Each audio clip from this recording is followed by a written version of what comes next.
Hello kids, நம்ம இன்றைக்கி என்ன கற்றுக்கிற போகிறோம்? சி. நம்ம இன்றைக்கி என்ன கற்றுக்கிற போகிறோம் சொல்லுங்கள் பார்ப்போம். சி.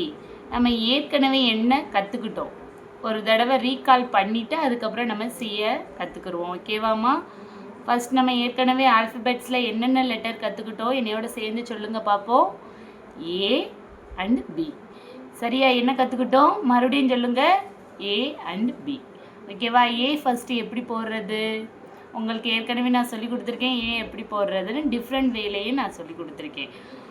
அதை இன்னொரு தடவை நம்ம ரீகால் பண்ணிக்கிடுவோம். ஏ எப்படி போடுறது? சைடில் ஒரு கோடு, இந்த சைடில் ஒரு கோடு, சென்டரில் ஒரு கோடு. ஓகேவா? நம்ம ஏற்கனவே சொல்லி கொடுத்த மாதிரியாவே அதை மறுபடியும் நீங்கள் என்ன பண்ணணும் போட்டு பார்த்துக்கிறணும். Next B. ஒரு கோடு, ஒரு கர்வ், இன்னொரு கர்வ். பி. ஓகேவாம்மா? இதை நீங்கள் என்ன பண்ணணும்னா ஸ்லேட் அண்டு ஸ்லேட் பென்சிலில் நம்ம எழுதி பார்த்தா தான் நம்மளுக்கு என்னது ப்ராக்டிஸ் ஆகும். ஒரு தடவை மட்டும் நம்ம எழுதி பார்த்தோம்னா ப்ராக்டிஸ் ஆகாது. அப்போ நீங்கள் என்ன பண்ணுறீங்கன்னா உங்கள் பேரண்ட்ஸ் பக்கத்தில் இருப்பாங்கள்ல அவங்கள்ட்ட ஒரு ஸ்லேட்டில் எடுத்து என்ன பண்ணணும், ஒரு செக்டு மாதிரியா ஒரு 4 கட்டம் 5 கட்டம்னு உங்கள் அம்மாட்டையோ உங்கள் அப்பாட்டையோ யார்ட்டையாட்டும் நெய்பர்ஸ் யாராட்டும் பக்கத்தில் இருந்தாங்க அக்காவோ யாராட்டும் எழுதி கொடுத்து நீங்கள் என்ன செய்யணும், அதை பார்த்து ஃபஸ்ட்டு எழுதணும். பேரண்ட்ஸ் கையை பிடிச்சி அவங்களுக்கு எழுதுனீங்கன்னா தான் ஃபஸ்ட்டு பிள்ளைகளுக்கு பிடிக்க தெரியாது. அப்போ நம்ம என்ன பண்ணணும், ஸ்லேட் பென்சிலில் கொடுத்து கையை பிடிச்சி எழுத வைக்கணும். அதுக்கப்புறம் தான் பிள்ளைகளுக்கு ப்ராக்டிஸ் ஆகி கொஞ்சம் கொஞ்சமாக அவங்க எழுதுவாங்க. அப்போது ஃபஸ்ட்டு ஏ போடணுமா, அதுக்கப்புறம் பி போடணும் அப்படின்னு சொல்லணும். ஓகேவா? அதுக்கப்புறம் நம்ம ஸ்ட்ரைட்டாக சொல்லாமல் ஏ ஞாபகம் வச்சுக்கிறதுக்கு வேறு ஏதாட்டும் சொன்னோம்னா அவங்க ஞாபகம் வச்சுக்கிடுவாங்க. ஏ இந்த ஷேப்பில் இருக்கும்ல இதை ஞாபகம் வச்சுக்கோ. பி ஒரு இமேஜினேஷன் பண்ணி சொன்னீங்கன்னா ஞாபகம் வச்சுக்கிடுவாங்க. ஓகேவா? அதே மாதிரியாவது ஃபர்ஸ்ட் ஒன் நம்ம என்ன பார்த்தோம், A. Second one B. Next நம்ம பார்க்க போகிறது சி.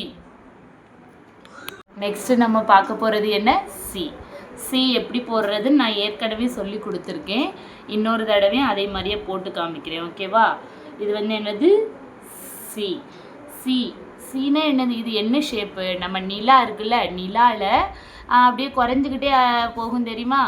அப்போ நம்ம என்ன செய்வோம், அந்த பொறைன்னு சொல்லுவாங்க. ஓகேவா? அதை பாதி, நிலாவில் பாதி. சரியா? அதான் சி. ஓகேவாம்மா? அந்த சி போட்டுக்கிடலாம். பாருங்கள், இந்த போட்டு காமிச்சிருக்கேன் பாருங்கள். அது மேலே இன்னொரு தடவை போட்டு காமிக்கிறேன். இது என்னது, சி. சியவே வேறு என்ன இதில் டாட் லைனில் போட்டு காமிக்கிறேன் பாருங்க. இப்படி போட்டு வச்சுக்கிட்டு நம்ம என்ன செய்யலாம், சில்ட்ரன்ஸை அது மேலே எழுத சொல்லலாம். சில்ட்ரனை இப்படி சி. அடுத்தது என்ன செய்யலாம், சியை வச்சு இப்படி நம்ம எழுதிட்டு அந்த ஷேப் கரெக்டாக போட்டுக்கோங்க. இது சரியா? இதை டபுளாக போட்டு நம்ம என்ன செய்ய சொல்லலாம், உள்ளக்கில் எழுத சொல்லலாம். இல்லைவிட்ட ஸ்கெட்ச் கூட கொடுக்க சொல்லலாம். ஓகேவா? ஸ்கெட்சு கொடுத்தா அதுகளுக்கு ஒரு இன்ட்ரெஸ்டாக, பிள்ளைகளுக்கு நல்ல இன்ட்ரெஸ்டாக போடுறதுக்கு வரும். ஓகேவாம்மா? இதுவரை என்னென்ன பார்த்துருக்கோம், ஏ சேர்ந்து சொல்லுங்கள், ஏ. அடுத்தது பி. Next one C. ஓகேவா? மறுபடியும் சொல்லுங்கள், ஏ பி சி. ஓகேவா? நீங்கள் டெய்லி ப்ராக்டிஸ் பண்ணால் தான் எழுத முடியும். ஒரு தடவை மட்டும் பார்த்துட்டு எழுதுனா எழுத முடியாது. அதனால் என்ன பண்ணணும், நம்ம ரிப்பீட்டாக எழுதி பார்த்துக்கிறணும். ஓகேவா?